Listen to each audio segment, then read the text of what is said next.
네, 여러분 안녕하세요. 이번 수업은 2학년 4반 학생들의 3월 셋째 주 두 번째 시간이 되겠습니다. 4반 학생들은 월요일에 수업이 안 들어서 계약 첫 주부터 다른 반들보다 1시간씩 진도가 빨랐는데 우리가 지난 개교기념일도 월요일이었잖아요, 그죠? 그래서 이번 주까지 해서 진도가 2시간이나 더 빠르게 돼서요. 이번 영상은 1, 2, 3, 5반 학생들은 이제 다음 주에 오프라인 시간에 교실에서 수업을 하게 될 거고요. 4반 학생들은 이번 시간하고 다음 시간 수업 내용은 온라인으로 진행을 하게 될 겁니다. 네, 선생님이 마이크를 하나 쓰고 있었잖아요, 그죠? 그런데 그게 이제 앞에 있을 때만 소리가 잘 들리고 선생님이 뒤돌아서 칠판을 보고 이야기를 할 때는 소리가 잘 안 들린다는 그런 학생의 지적이 있었어요. 그래서 새로 이렇게 네, 보이시죠? 이렇게 옷에다가 꽂아서 사용할 수 있는 핀 마이크를 준비를 해봤습니다. 소리가 더 잘 들릴지 아니면은 음질이 좀 떨어질지 잘 모르겠어요. 일단 한번 올려볼 건데요. 여러분들 한번 보시고 들어보시고 어떤지 여러분들의 좀 피드백 좀 부탁을 드릴게요. 자, 그러면 교재 6페이지를 보면서 지난 시간에 배운 내용 잠깐 복습을 하고 7페이지로 넘어가서 진도를 나가보도록 하겠습니다. 자, 우리 지난 시간에 뭐에 대해서 이야기했었냐면요, 황허강 중류 지역에서 성립했던 중국 최초의 왕조들에 대해서 이야기를 했었습니다. 자, 첫 번째로 원리터우 유적이 발굴이 되면서 문헌상 최초의 왕조로 추정되는 하 왕조가 나타났다라는 거 이야기를 했었습니다. 그죠? 자, 그러다가 하 왕조가 멸망하고 난 이후에 상 왕조로 넘어가게 되는데, 자, 상 왕조 같은 경우에도 하 왕조랑 마찬가지로 문헌상의 왕조로 여겨지고 있었는데 그의 마지막 수도였던 유적, 은허 유적이 발견이 되면서 거기서 그리고 또 많은 양의 갑골 문자 같은 것들이 발견이 되면서 이 상 왕조의 역사가 비로소 실체로 드러나게 되었다라고 이야기를 했습니다. 자, 그리고요, 갑골 문자라고 하는 것은 이 상 왕조 시기에 국가의 중대사를 결정할 때 사용했던 점을 치는 데 사용했던 도구들이었다라고 이야기를 했어요. 그죠? 그래서 그 갑골 문자에 새겨져 있는 내용들을 보고 상 왕조에서 어떠한 중요한 정치적 결정들을 했는지를 알 수 있었다라고 이야기를 했습니다. 이와 같이 국가 중대사를 점을 쳐서 결정하는 정치 형태를 가지고 우리는 뭐라고 불렀냐면은 신정정치, 제정일치다라고 이야기를 했어요. 그죠? 아직까지 왕이 가지고 있는 지배력이 확고해지지 않았던 제도라든지 조직이라고 하는 것이 제대로 갖춰지지 않은 상태에서 나타나는 정치 형태다라고 이야기를 했고요. 혹은 원래부터 종교적인 권위를 가지고 있었던 제사장이 정치적 지배자가 되면서 나타났던 정치 형태로 볼 수도 있다라고 이야기를 했습니다. 그죠? 자, 그러다가 이 상왕조의 경우에는 기원전 11세기경에 주에 의해서 멸망을 하게 되었다라고 이야기를 했는데요. 이 주 왕조의 경우에는 상을 무너뜨리고 새롭게 중원의 지역의 국가로 자리 잡게 되었다라고 했는데요. 아직까지 이 전국을 왕이 직접 통치할 만한 힘, 제도, 조직 이런 것들을 갖추고 있지 못했기 때문에 이른바 혈연적 봉건제라고 하는 제도를 실시하였다라고 이야기를 했습니다. 그죠? 네, 그것은 바로 주나라 왕이 자신의 힘이 미치는 지역을 수도와 그 주변 지역은 직접 통치하되 나머지 멀리 떨어져서 자신의 힘이 직접 미치지 못하는 지역들의 경우에는요, 제후를 임명을 해서 그 제후로 하여금 대신 통치하도록 하는 것이었다라고 이야기를 했습니다. 그죠? 제후의 경우에는 왕의 힘이 미치지 못하는 지역을 다스리기 때문에 그 지역에서 자기가 알아서 스스로 통치하는 모습을 보였고, 제후가 죽고 난 다음에는 그의 아들에게 세습이 되면서 그러한 통치가 계속해서 이어져 내려가게 된다라고 이야기를 했습니다. 자, 그래서 왕은 제후에게 그가 다스릴 땅과 백성을 주는 것이고 이것을 분봉이라고 이야기를 했어요. 그리고 제후들의 경우에는 그에 대한 대가로 주나라 왕에게 공물, 정기적으로 예물을 바치는 의무와 그리고 군사적 봉사의 의무를 갖는다라고 이야기를 했었습니다. 자, 그런데 이렇게 됐을 때 지방에서 제후의 역할은 사실상 왕이나 다를 바가 없었기 때문에 상당히 강력한 세력으로 성장할 수 있는 위험성을 가지고 있다라고 이야기를 했어요. 그죠? 자, 그래서 주나라 왕은 제후들을 통제하기 위한 안정장치로 무엇을 걸었다라고 이야기를 했느냐? 그렇죠. 혈연 관계를 걸었다라고 이야기를 했어요. 그지? 주나라 왕은 자신과 혈연 관계가 있는 사람이거나 혹은 믿고 맡길 수 있는 공신 이런 사람들을 제후로 임명함으로써 그들의 반란이라든지 통제로부터 벗어나는 이런 어떤 모습들을 방지하고자 하였다라고 이야기를 했어요. 또한 이런 어떤 제도가 있으면 그것을 뒷받침해 줄 수 있는 통치의 사상을 필요로 한다라고 이야기를 했습니다. 그죠? 그래서 주나라 왕은 그가 하늘로부터 선택받은 사람이다라고 하는 천명사상을 내세웠고, 그가 하늘로부터 선택받은 것은 덕이 있기 때문이다라고 이야기를 하는 덕치주의 이런 것들을 강조하는 모습을 보였다라고 하는 것이 우리가 지난 시간에 수업을 했던 내용이 되겠습니다. 자, 이러한 주나라의 혈연적 봉건제의 경우에는 아직까지 왕이 제대로 된 힘을 갖추지 못하고 있었던 상황에서 상당히 주나라가 완정적으로 국가를 통치하는데 꽤나 쓸모가 있었다라고 이야기를 했었어요. 그쵸? 자, 그랬는데 이 주나라의 혈연적 봉건제는 지난 시간에 마지막에 이런 얘기를 했어요. 무너질 수밖에 없었던, 그것이 제대로 역할을 하지 못하게 될 수밖에 없었던 근본적인 한계를 가지고 있었다라고 이야기를 했잖아요. 그죠? 자, 이번 시간에 그 이야기부터 마저 이어서 해보도록 하겠습니다. 교재 7페이지를 같이 한번 보도록 할게요. 자, 주나라가 가지고 있었던 혈연적 봉건제가 가지고 있었던 근본적인 문제는 무엇이었느냐? 왜 시간이 지나면서 이 혈연적 봉건제를 무너질 수밖에 없었느냐? 그것은 바로 시간이 지나면 지날수록 이 혈연적 봉건제에 걸어두었던 유일한 안정장치인 혈연관계라고 하는 것이 시간이 지날수록 점차 약화될 수밖에 없기 때문이다라는 것입니다. 자, 그것은 이 종법제라고 불렸던 이 세습의 원리에 의해서 나타난 것이기도 했는데요. 같이 한번 살펴보도록 합시다. 자, 주나라 왕은요, 그죠? 자신이 직접 통치할 수 있는 영역은 직접 통치하되 자신이 직접 통치할 수 없는 영역은 혈연관계에 있는 사람들에게 나누어줘서 제후로 임명했다라고 이야기를 했어요. 그죠? 자, 그렇기 때문에 주나라 왕의 첫째 아들은 그가 죽었을 때 그 뒤를 이어받아서 왕이 되는데 그의 둘째 아들이나 셋째 아들 혹은 동생 이러한 어떤 혈연관계에 있는 사람들의 경우에는 주나라 왕에 의해서 제후로 임명되었다라고 볼 수가 있겠죠. 그죠? 자, 그래서 주나라 왕이 죽고 첫째 아들이 왕을 이어받았습니다. 그리고 둘째, 셋째 아들, 그의 첫째 동생, 둘째 동생은 제후로 임명된 사이였어요. 그죠? 자, 이런 상황에서 혈연관계라고 하는 안전장치가 제대로 작동했을까요? 네, 나름 제대로 작동을 했을 겁니다. 그죠? 왜냐면 지금 왕과 제후의 관계가 어떤 관계예요? 형제 관계나 삼촌과 조카의 관계예요. 그죠? 자, 생각해 봅시다. 동생들은 왕인 형을 위해서 나라를 잘 다스리고 충성할 뜻이 있었을까요? 그렇죠. 가까운 혈연 관계이기 때문에 누군지도 알고 그를 적극적으로 도와주려는 마음도 가지고 있었을 것이에요. 그죠? 삼촌들의 경우에도 마찬가지였을 것이고 그의 아들이라고 해도 왕과 사촌 관계가 되기 때문에 그죠? 가까운 혈연 관계에 있는 사람들을 잘 알고 도우려고 했을 겁니다. 아직까지는 이 혈연 관계라고 안전장치가 제대로 작동하고 있었을 것이다 라고 볼 수가 있겠죠. 그죠? 자, 그런데 그 왕이 죽고 그의 아들이 왕의 자리를 이어받았습니다. 마찬가지로 이 제후가 죽고 그의 아들이 제후의 자리를 이어받았어요. 한 세대가 넘어갔습니다. 자, 여전히 왕과 제후의 관계가 가까운지 볼까요? 그렇죠. 형제 관계인 이촌에서 사촌으로 조금 더 멀어지긴 했지만 아직까지는 하나도 여러분들 사촌 누군지 아나요? 알죠? 그래서 사촌 형제 같은 경우에는 그래도 아직까지 나의 친척이라고 생각을 하잖아. 그지? 자, 그래서 한 요때까지만 와도 그래도 왕과 제후의 관계가 아직까지는 그럭저럭 잘 유지가 되는 상황이었다라고 볼 수가 있겠네요. 그죠? 자, 그런데 대가 이어지면서 어떻게 되느냐? 이촌에서 사촌 갔으니까 그 다음 세대로 가게 되면은 8촌이 되겠죠. 그 다음 세대로 가게 되면은요 16촌이 될 거고요. 그 다음 세대로 가게 되면 32촌이 될 거고 그 다음에는 64촌, 그 다음에는 128촌까지 이어지게 될 것이에요. 자, 여러분들의 128촌 친척이 누군 줄 아나요?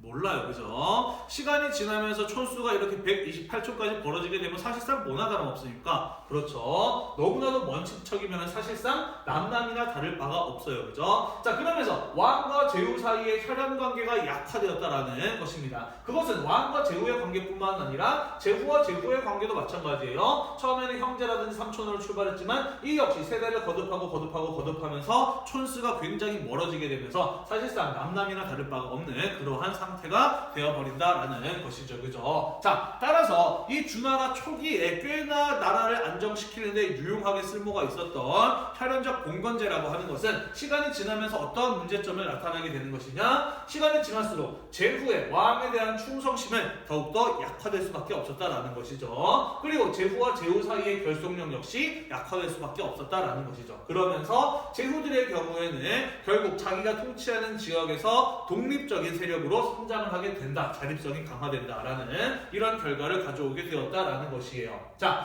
따라서 시간이 지나게 됨에 따라 이 제후들에 대한 주나라 왕실의 권위와 통제력은 약화될 수밖에 없었다라는 것입니다. 자, 그러면서 점차 제후들이 주나라 왕실의 통제로부터 벗어나서 각각의 독립적인 국가들처럼 행동하기 시작을 하면서 그들 사이의 갈등과 이런 어떤 여러 가지 문제점들이 나타나게 되었으니 그 시대가 바로 우리가 지금부터 배울 춘추 전국시대라고 볼 수가 있는 것이에요. 자, 주나라가 중국 최초로 분열의 시대를 맞이하게 되니 혈연적 봉건제가 가지고 있는 근본적인 문제점으로 인해서 분열의 시대를 맞이하게 되니 그것이 바로 춘추 전국시대다라는 것입니다.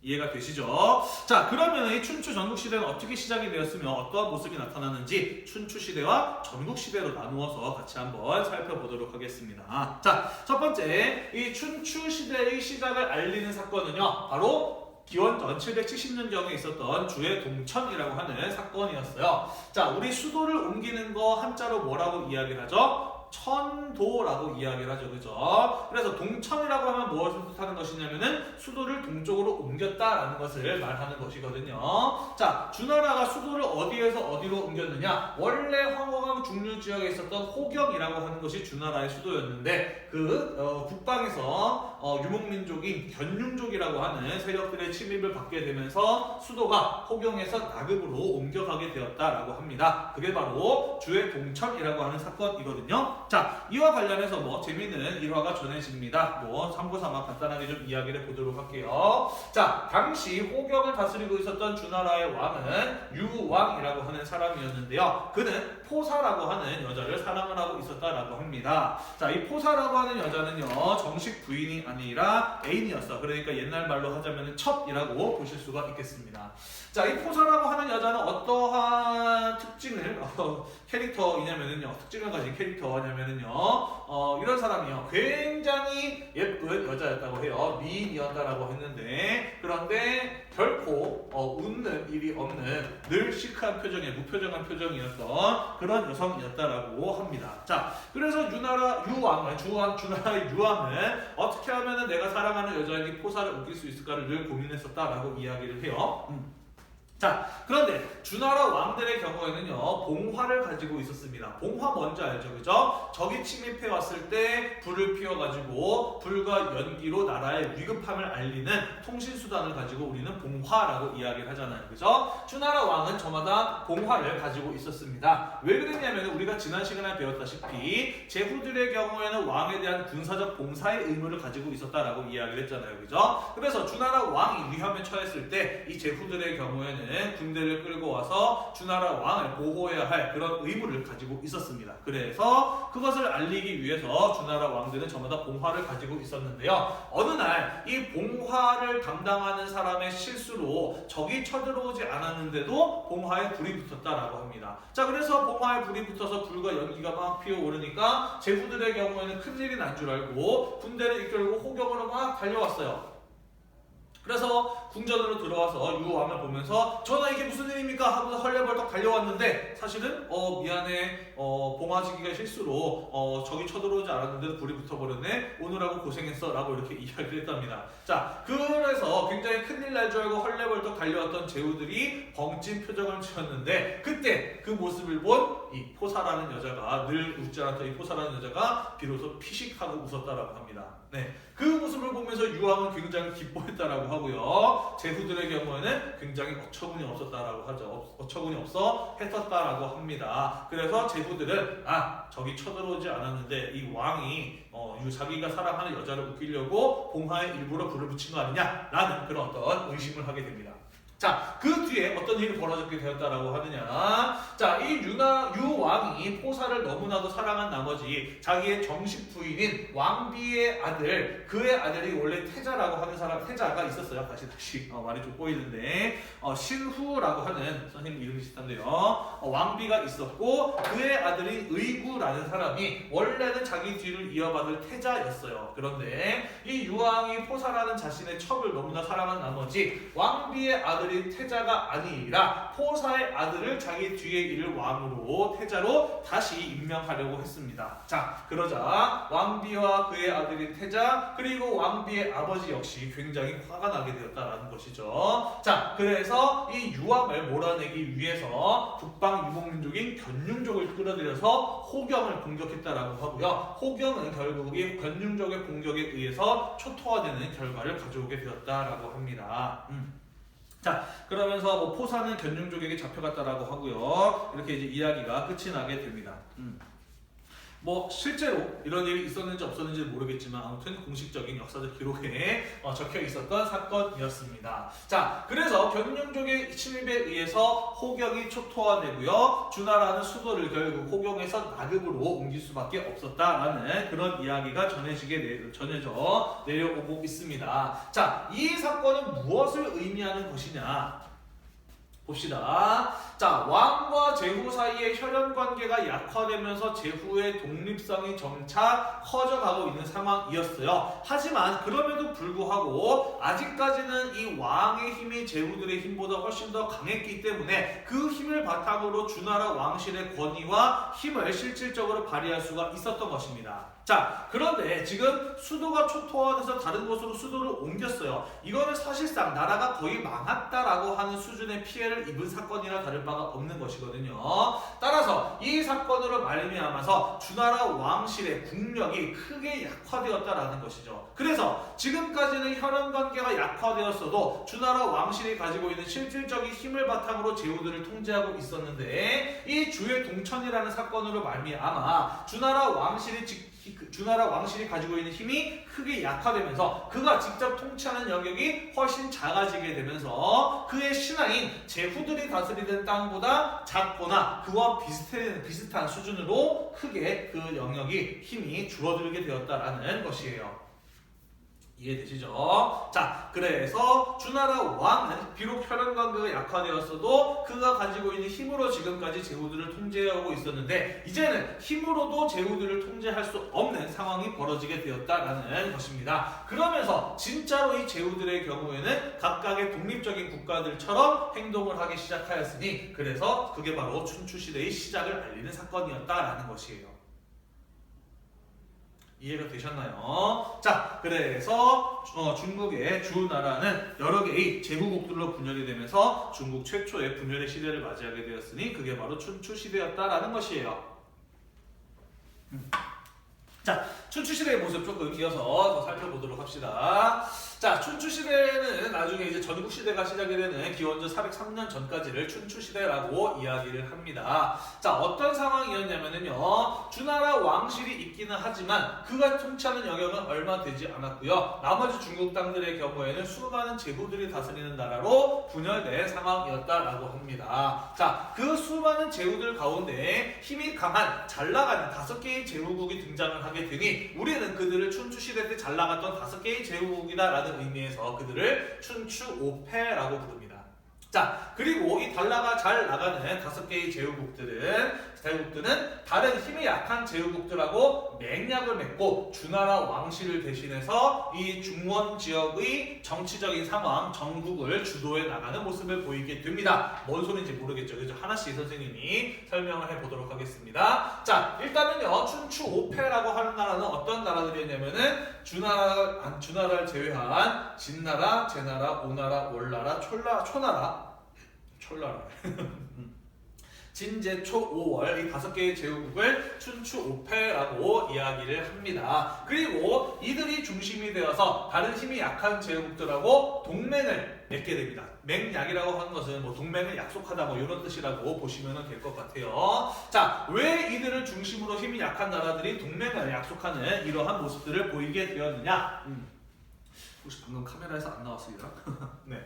자, 왜 그랬느냐? 자, 힘이 약한 제후국들의 경우에는요, 견륜족 같은 다른 이민족의 침입이나 혹은 나의 땅을 노리고 있는 다른 제후국들의 침입에 맞서기 위해서는 나를 보호해 줄 수 있는 강력한 힘을 가진 보호자를 필요로 하게 됩니다. 자, 예전 같았으면 그 역할을 누가 했느냐? 주나라 왕실이 했어요. 주나라 왕실이 강한 힘을 가지고 있기 때문에 이민족의 침입을 막아주는 역할도 했고 제후들 사이에 갈등이 벌어졌으면 그것을 막을 수 있는 그런 힘도 가지고 있었다라는 것이죠. 자, 하지만 주나라 왕실이 힘이 약화되면서 그러한 역할을 하지 못하게 되자 제후국들은 또 다른 힘이 강한 그런 어떤 보호자를 필요로 하게 되었다라는 것이에요.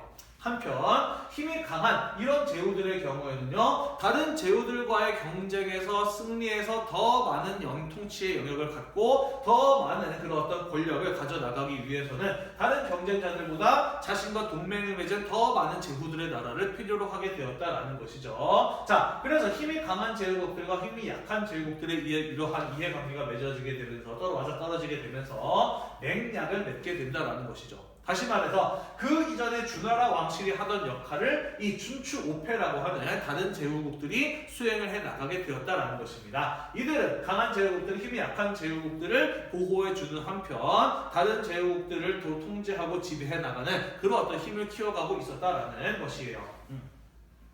자, 물론 이 진대초 5월이라고 하는 5개의 춘추 5패라고 하는 제후국들이 한꺼번에 등장을 한 것은 아니고요. 각각의 전성기가 따로따로 있었어요. 대략 한 300년 넘게, 300년 가까이, 300년까지는 안 되나요? 네, 한 230년 정도 이어진 이런 상황에서 각각의 전성기가 있어서 저마다 등장하는 시기가 좀 다르긴 했습니다만은 아무튼 춘추 시대에 잘 나갔던 이런 5개의 나라들이 있었다라는 것이에요. 이 수업이 오프라인 수업이었다라고 한다면은 이 춘추 시대와 관련되어 있는 재미있는 고사서모, 오하신 상담이라든지 5월 동주 같은 이런 이야기들도 했을 텐데요. 이게 온라인 수업이다 보니까 좀 흥미가 떨어지는데 마저 얘기를 할까요? 잠깐만요. 녹화 시간 좀 볼게요.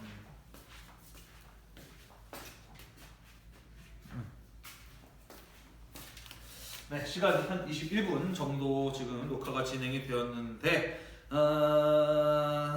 얘기를 할까 말까 고민이 되네요. 보자. 전국시대로 가게 되면은 한 10분 정도면은 설명이 가능할까요?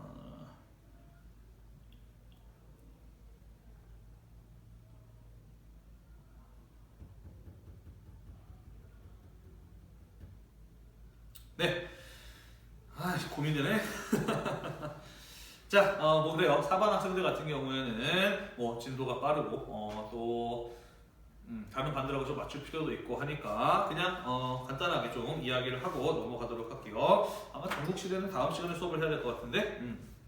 자, 간단하게 좀 몇 가지 이야기를 하면서 여러분들의 교양과 상식을 풍부하게 만드는 유익한 동아시아 시간을 좀 가지면서 간단하게 좀 이야기를 하고 마무리를 좀 지어볼까 합니다. 같이 좀 볼게요.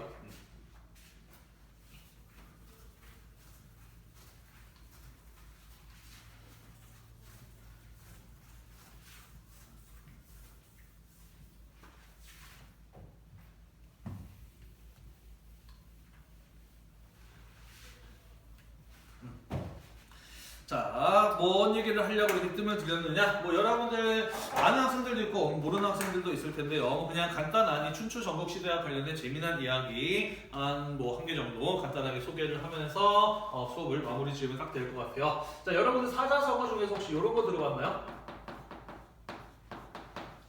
와신상담.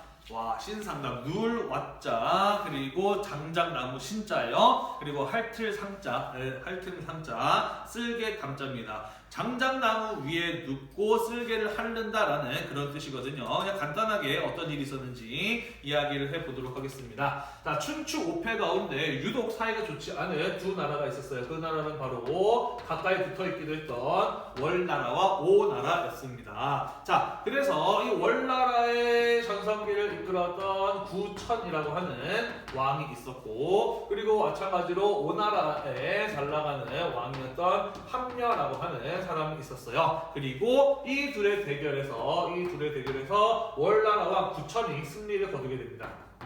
승리를 거두게 돼요. 그리고 이 전투에서 함녀는 큰 부상을 입고 죽게 됩니다. 사망을 하게 되는데요. 이 함녀가 죽을 때 자기의 아들에게 왕위를 이어받는 아들 구차에게 이름이 부차예요. 부차에게 유언을 남깁니다. 너는 반드시 나의 복수를 해달라라는 그런 어떤 내용을 남기게 되는 것이죠. 자, 그래서 이 오나라 왕이 된 부차의 경우에는 아버지의 복수를 다짐하게 됩니다. 자, 그래서 이 부차의 경우에는요, 아버지의 복수를 기억을 하기 위해서 늘 장작나무 위에서 잤어. 그게 와신입니다. 자, 장작나무 위에서 잤으니까 당연히 잘 때 몸이 편했을까요? 불편했을까요? 굉장히 불편했겠죠. 그죠? 몸이 편하면 아버지에 대한 복수를 잇는다. 나를 힘들게 만들어서 끊임없이 복수를 다짐하겠다라는 이런 어떤 각오를 가지고 있었던 것이죠. 자, 그래서 늘 장작나무 위에서 누워서 자는, 그러면서 복수를 다짐하는 그러한 모습을 보였다라고 합니다. 자, 이 부차에게는요, 뭐 오자서라고 하는라든지 백비라고 하는 유능하고 충성스러운 신하들이 있었다라고 해요. 그래서 그들의 도움을 받아서 나라의 힘을 키워서 결국 다시 원나라를 공격을 하게 되고요. 이 월왕 부천과 부차의 이 전투에서 이 부차가 승리를 거두게 되면서 복수를 성공을 하게 됩니다. 자, 이 구천의 경우에는요, 전투에서 져서 포로로 잡히게 됩니다. 그리고요, 항복을 하고 목숨을 구걸하게 되죠. 제발 살려만 달라라고 부차에게 자신의 목숨을 구걸하게 됩니다. 자, 그러면서 이 백비라는 신하가 굉장히 뇌물을 좋아했다고 해요. 그래서 오랑 부차는 백비에게 엄청나게 뇌물을 먹이면서 제발 날 좀 살려달라고 왕한테 잘 설득해달라라고 이렇게 부탁을 합니다. 자, 그래서 부차는 결국에는 이 백비의 말을 듣고 월왕 부천을 살려줍니다. 대신에 그의 부인과 그의 신하들을 포로로 잡아가서 어떤 일을 시키게 되느냐, 자기 아버지 무덤 옆에다가 조그마한 집을 지어주고요, 거기에서 죄수복을 입고 살면서 말을 기르고 말 먹이를 주고 하는 등의 굉장히 힘든 그런 어떤 굴욕적인 일들을 시킵니다. 쉬는 시간 동안 모든 창문을 열어둡니다. 감염병 예방을 위해 우리 모두 동참합시다. 감사합니다. 네, 심지어 이 부차가 말을 타려고 할 때 야! 하고 부르면은 이 월왕 부천은 달려와가지고 말 앞에 이렇게 엎드려야 됐어요. 그러면은 이 부차의 경우에는 월왕 부천의 등을 밟고 말 위에 올라타기도 했었다라고 합니다. 아버지에 대한 어떤 철저한 복수를 생포해놓고 죽이지 않고 계속해서 굴욕을 주면서 이 부차는 부천에 대해서 복수를 하고 있었던 것이죠. 자, 하지만 이 월왕 부천은 그러한 어떤 굴욕을 당하면서도 포기하지 않고 끝까지 복수를 또 다시 다짐을 하게 됩니다. 자, 그리고 이 백비라는 사람한테 계속해서 뇌물을 바치면서 자기를 다시 풀어줄 것을 잘 이야기해 달라고 부탁을 하고요. 특히 이 오나라 왕이었던 부차에게 또 예쁜 미녀를 바칩니다. 서시라고 하는 미인을 바쳤다라고 하는데요. 이 서시라고 하는 여자가 얼마나 예뻤다라고 전해지냐면은 뭐 이런 얘기가 전해져요. 이 서시라는 여자가 물가에 나가서 빨래를 하고 있었는데 이 물고기들이 서시가 너무 예뻐가지고 서시를 바라보다가 지느러미지 헤엄치는 거를 입고 멍하니 쳐다보다가 물고기들이 그대로 뽀로로로 물에 가라앉았다라고 하는 그런 얘기가 전해질 정도로 예쁜 여자였다라고 해요. 서시라는 여자가. 참 옛날 사람들은 참 웃긴 얘기를 참 잘 지어내요, 그죠?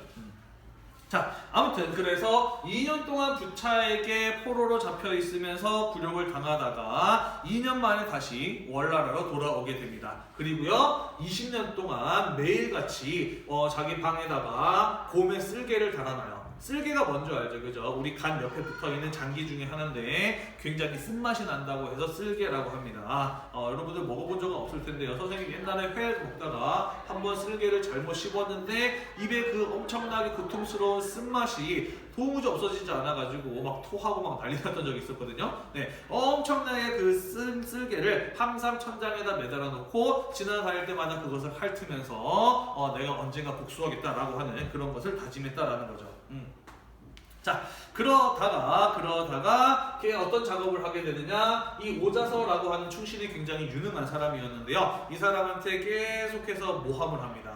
그러면서 결국 오나라 왕 부차가 자기 스스로 이 유능하고 충성스러웠던 신하인 이 오자서라는 사람을 죽이게까지 만들게 되는 것이죠. 한편 이 부차의 경우에는 그렇게 20년 동안 살면서 이제는 아버지에 대한 어떤 복수나 그런 것들을 잃고 완전히 자만한 모습을 보이게 됩니다. 자, 그리고 그리고 이 부차가 오자서라고 하는 유능한 충신을 스스로 죽이게 되자 드디어 때가 왔다라고 생각했던 부천의 경우에는요, 다시 오나라를 공격을 합니다. 그리고 이번에는 이 월나라 왕 부천이 이제는 거의 노인이 다 된 상태였는데요, 오나라를 공격을 해서 오나라를 멸망시키는 데까지 성공을 하게 됩니다. 복수가 또다시 이루어지게 되는 것이죠. 자, 그때 부차를 포로로 잡은 오랑 부천, 너도 지난번에 나를 살려주었으니 나도 너를 죽이지는 않겠다. 항복을 하고 포로가 되어라. 라고 이렇게 이야기를 합니다만은, 부차의 경우에는 자기 손으로 스스로 유능하고 충성스러운 신하를 죽였을 뿐만 아니라 자만에 빠져서 결국에는 또다시 이렇게 패배하고 나라가 망하게 돼 자기 스스로를 용서할 수가 없어서 스스로 목숨을 끊습니다. 자살을 하게 되죠. 자, 그리고 월안 부처는 비록 나의 적이었지만 너도 훌륭한 적이었다라고 하면서 부차의 장례식을 성대하게 치러주기도 했다라는 뭐는 이런 얘기가 전해져 와요.